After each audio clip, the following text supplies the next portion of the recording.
타이어 4개를 바꾸는 시간 2.9초. 머신 한 대의 가격 약 100억 원. 연 관람객 1,600만 명. 159개에 걸친 TV 시청자 수 23억. 이 엄청난 폭풍을 몰고 달리는 F1. F1에 담긴 수많은 비밀과 사인. 속도의 예술, 그 아찔한 레이스의 매력은 무엇일까?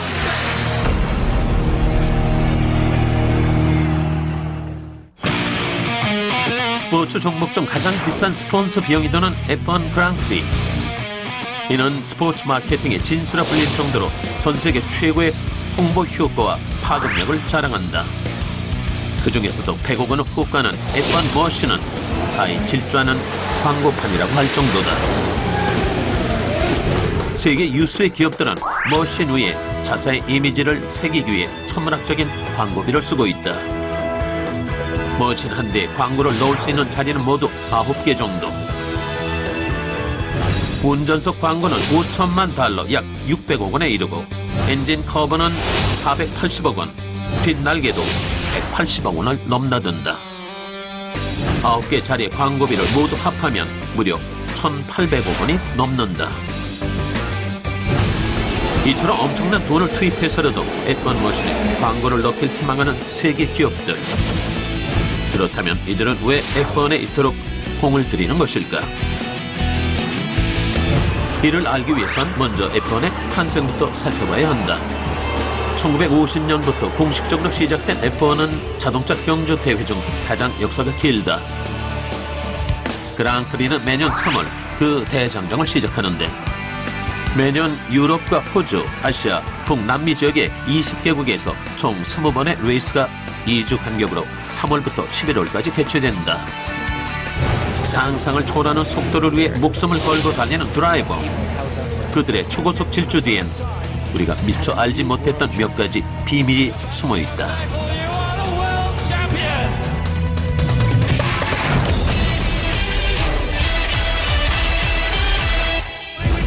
F1은 총 20번의 레이스에서 합산 점수를 가장 높게 받은 선수가 우승을 하게 되는 게임이다. 따라서 랩 타임을 비롯한 구간별 최고 속도 기록 등 여러 가지 숫자들이 레이스의 모든 것을 설명하게 된다. F1의 가장 큰 특징은 심판이 없다는 것이다. F1 선수들은 깃발 신호로 통제가 되는데 깃발에 의한 신호는 F1에 있어 레이서와 감독 간의 대화 창구의 역할을 한다. 노란색 깃발은 앞에 사고나 위험 요소가 있으니 초월을 금지하고 속도를 늦추라는 의미이며 청색 깃발은 뒤따르는 차가 더욱 빠르니 앞차가 비켜줘야 한다는 의미다. 빨간 깃발은 경기 중단을 의미하며 체크 깃발은 곧 경기가 종료됨을 뜻한 깃발로서 모든 드라이버가 가장 먼저 보고 싶어하는 깃발이다.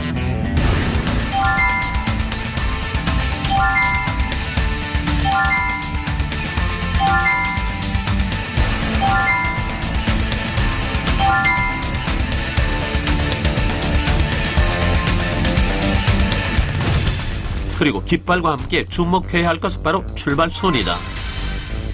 F1은 최고의 기량을 가진 선수와 머신이 단 한 번의 레이스를 펼치기 때문에 출발 순위가 무엇보다 중요하다. F1의 출발 순위는 본선 레이스 전날에 열리는 퀄리파잉 결과에 따른다. 총 3차례 나눠 진행되는 F1은 마지막 퀄리파잉에서 남은 최종 10명이 10분 동안 레이스를 펼쳐 1위에서 10위까지 순위가 정해지게 되고 이 순위에 따라 본대의 출발 순위가 결정되는 것이다.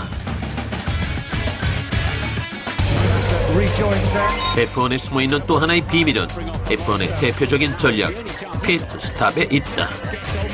피트 스탑 전략이 중요한 이유는 바로 타이어 교체 때문. 얼마나 빠르게 타이어를 교체하느냐에 따라 승부가 가려지기 때문이다. 전 세계 20개의 F1 레이스 중 가장 유명한 서킷은 모나코 서킷이다. 포뮬러 1 그랑프리 중 가장 인기가 높고 역사가 깊은 모나코 그랑프리는 1929년 처음 열렸으며 1950년 포뮬러 1에 처음으로 포함돼서 역사적인 의미가 깊다. 도로의 폭이 다른 서킷에 비해 좁으며 높낮이가 심하고 코너 반경이 좁아 가장 까다로운 코스로 유명하다. 또한 모나코 서킷은 전 세계 F1 서킷 중 유일하게 터널 구간을 포함하고 있고 크고 작은 사고가 이어지기도 해 드라이버들에게 가장 어려운 코스로 꼽힌다. 단 0.01초의 헛됨도 허락하지 않는 F1. 단순한 레이스를 뛰어넘어 속도 예술, 그 위대한 경지에 올라오게 된 것은 F1의 전설 아일톤 세나를 빼놓을 수 없다.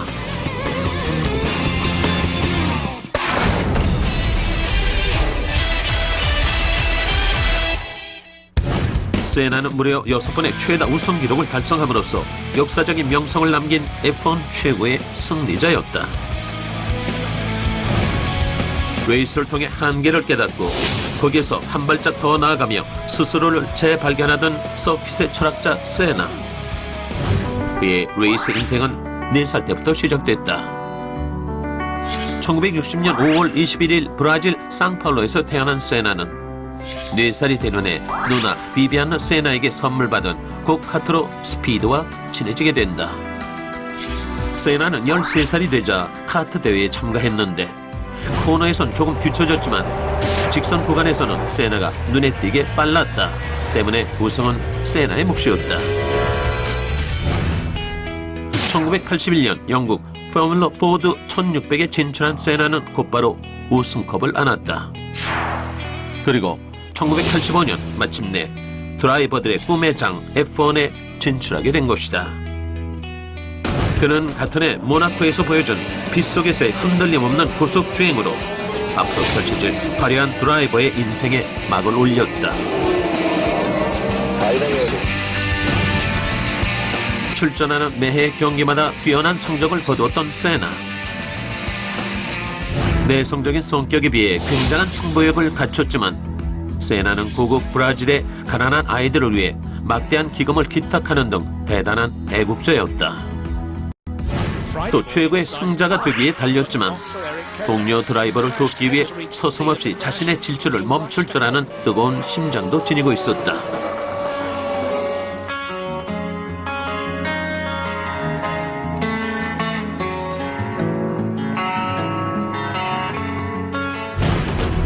드라이버로서의 실력과 동료애까지 고루 갖춘 세나가 베테랑 천재로 자리를 잡았을 무렵 그에게 도전장을 던지는 신인 천재가 있었다. 바로 미하엘 슈마허다.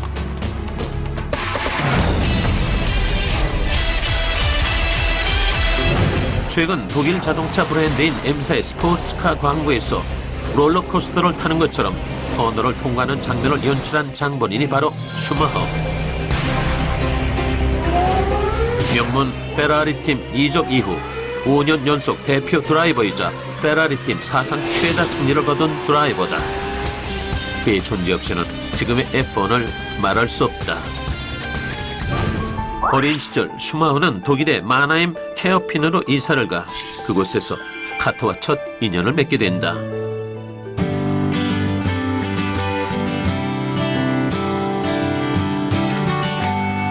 Leaves are on the ground. Fall has come.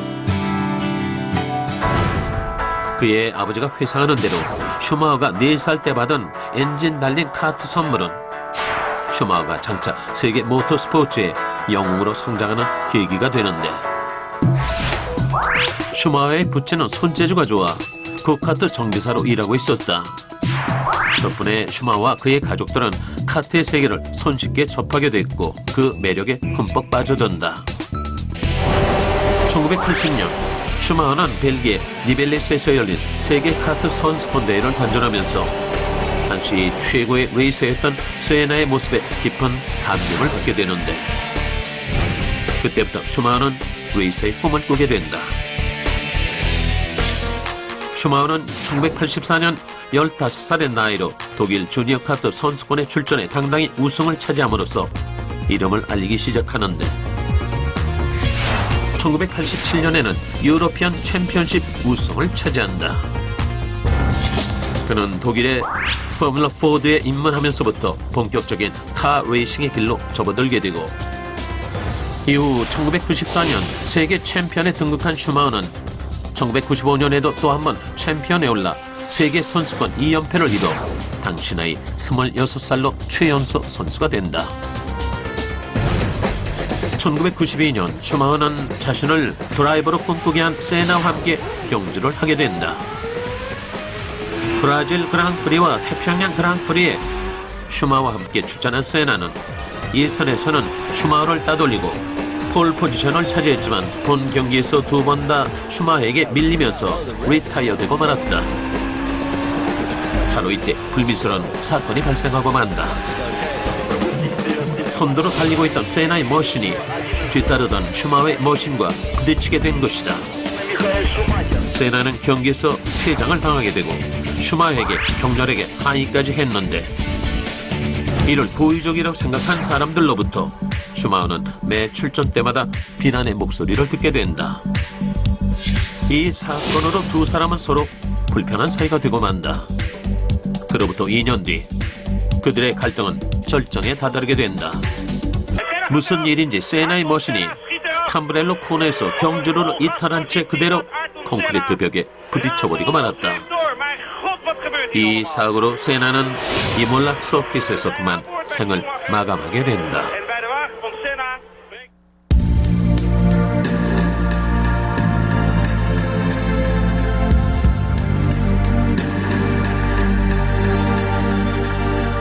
세나는 사망 후 고국으로 후송됐고 브라질을 사랑했던 그의 장례는 이례적인 국장으로 치러졌다. 우승할 때마다 브라질 국기를 높이 흔드는 애국자 아일톤 세나. 브라질 국민의 마음속에 세나는 그렇게 영원히 간직됐다.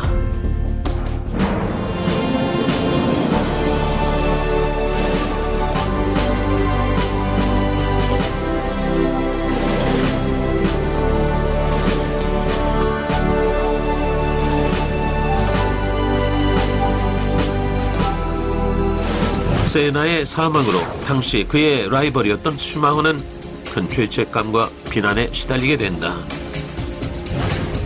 하지만 슈마허는 세나의 죽음 앞에서도 레이스 우승에 집착하는 모습을 보여 사람들의 원망을 샀다. 그러나 슈마허는 그런 사람들의 비난에도 아랑곳하지 않고 보란듯이 F1에서 독보적인 위치를 굳히게 된다.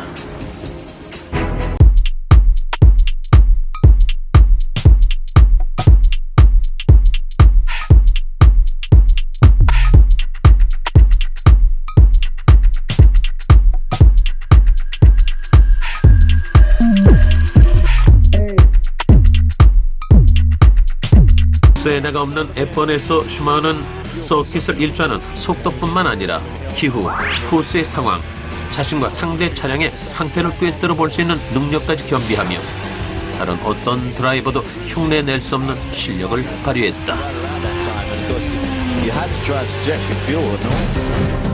2000년 드디어 슈마허는 자신의 경쟁 상대인 세나와 동일한 우승수를 거두고 눈물을 흘린다. 그동안 자신에게 쏟아졌던 비난에 대한 부담감과 세나에 대한 그리움이 표출된 것이었다. 슈마허는 1991년 F1에 데뷔한 이래 총 250번의 경기에 출전해서 7차례의 드라이버 시즌 챔피언과 91번의 우승을 기록했고 68번의 폴 포지션과 76번의 패스티스트 랩을 기록했으며 이 기록은 앞으로도 쉽게 깨지기 어려운 것으로 평가받고 있다. 2007년 슈마허는 천재 드라이버의 긴 여정을 접고 은퇴 선언을 한다. 또 3년이 지난 2010년 슈마허는 다시 복귀 선언을 했는데 그러나 안타깝게도 최근 그의 소속팀인 메르세데스 팀은 드라이버 교체설과 조기 은퇴설로 혼란을 겪고 있다. 실제 슈마허는 F1 복귀 이후 한 차례도 시상대에 오르지 못한 것이다.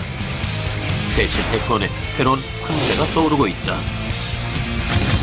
바로 세바스찬 베텔. 2007년 데뷔 이후 지금까지 15승을 올리는 등 68번의 레이스에 출전해 포디움에 선 것만 해도 무려 25차례. 처음 베텔은 BMW 사우버 F1 팀의 테스트 드라이버였다.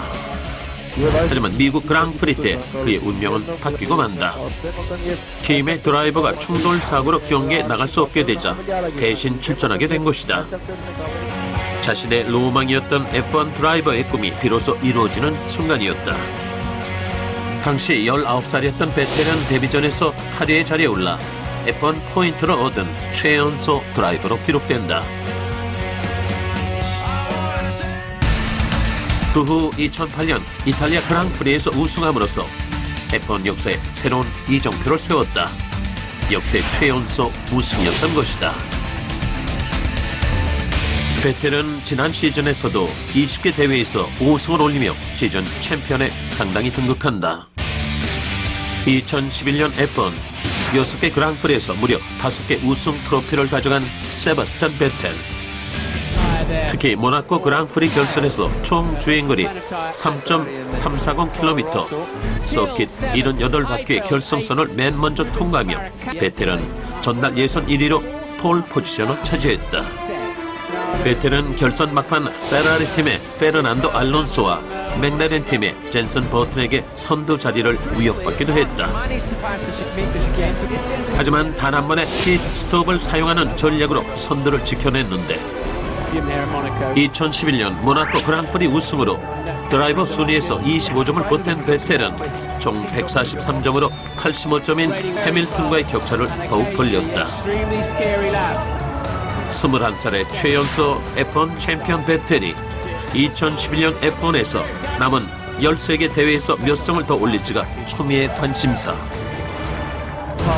올 시즌에는 새로운 타이어와 가변 리어 윙 도입으로 추월이 편해지고 피트 전략을 어떻게 짜느냐에 승패가 분명하게 엇갈린다는 분석이 나왔다.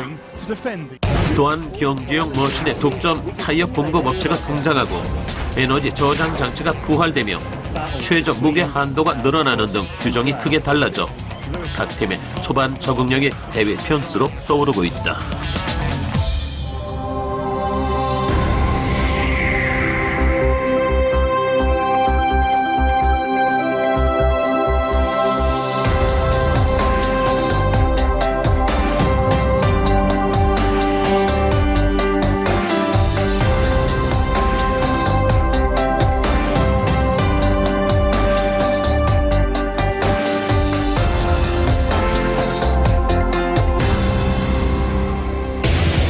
기록은 없어지고 깨지지만 그들의 불꽃 같은 뜨거운 레이스만은 많은 사람들의 기억 속에 영원히 남을 것이다.